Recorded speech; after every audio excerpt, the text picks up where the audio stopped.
I now invite uh, Mr. Kale sir, the National President of BAMSEF, to share his thoughts with us. So please come to the mic.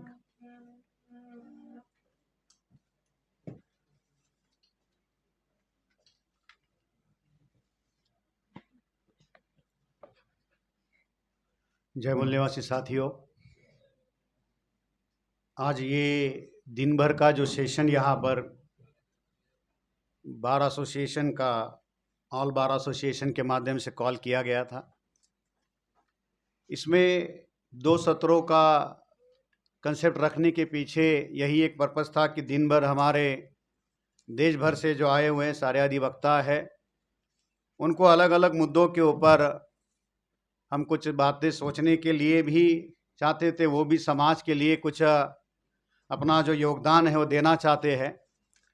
और समाज की भी कुछ ज़रूरतें हैं, आंदोलन की भी कुछ ज़रूरतें हैं। उन समाज और आंदोलन की ज़रूरतों को ध्यान में रखकर अधिवक्ताओं की क्या भूमिका होनी चाहिए, इस दृष्टि से भी कुछ बातें संगठन के क्षेत्र में यहाँ पर रखी गई।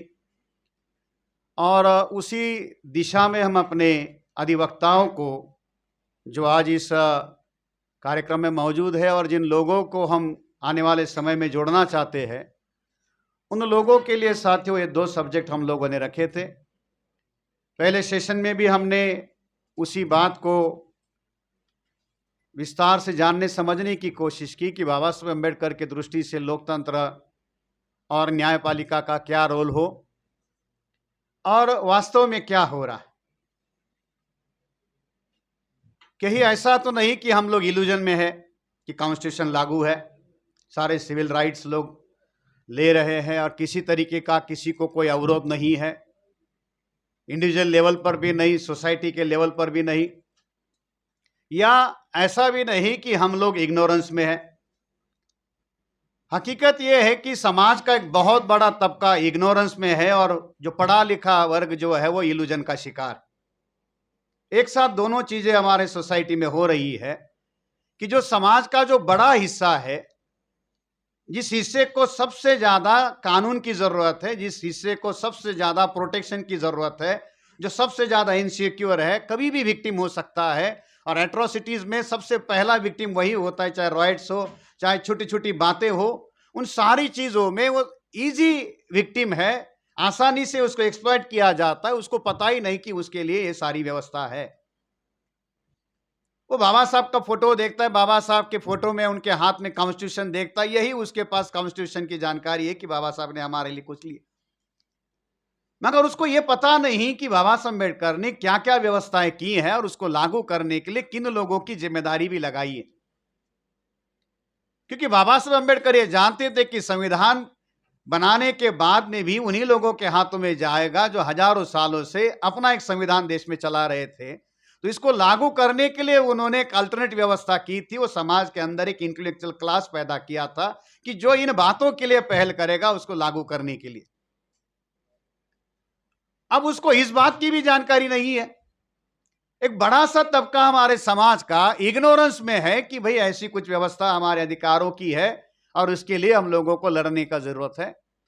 और दूसरा, समाज के अंदर का जो तथाकथित जो बुद्धिजीवी वर्ग है, वो अपने आप को डेलिबरेटली इल्यूजन में रख रहा है। ऐसा नहीं कि उसके पास फैक्ट नहीं है, ऐसा नहीं कि उन चीजों से वो अवेयर नहीं है, कुछ हद तक वो अवेयर भी है, उसके सामने चीजें हो रही है।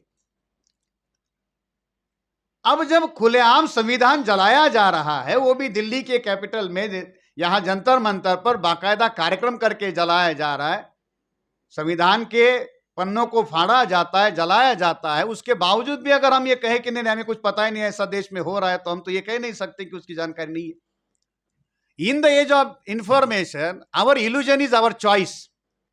बाय चॉइस हम लोग इल्यूजन में है, बाय चॉइस हम लोग इग्नोरेंट रहना चाहते। क्यों? क्योंकि अगर हमने एक्सेप्ट कर लिया कि कुछ गलत हो रहा है, ये समाज के विरोध में जा रहा है, तो जैसे ही हम अपने आप को एक्सेप्ट कर लेते कि ये गलत हो रहा है, तो हमारे ऊपर जिम्मेदारी आती है कि इसको रोकने के लिए पहल करना होगा, उसके लिए काम करना होगा।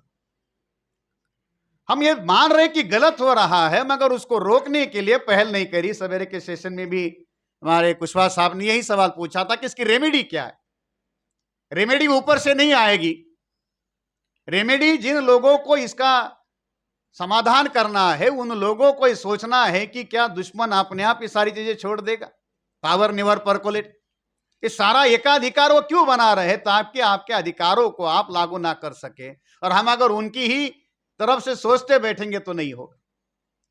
इसलिए इनोजन और इग्नोरेंस से हम लोगों को बाहर निकालने की जरूरत है, और ये काम जो है समाज के सबसे ज्यादा जो पढ़े लिखे लोग हैं, इन लोगों को करने की जरूरत है।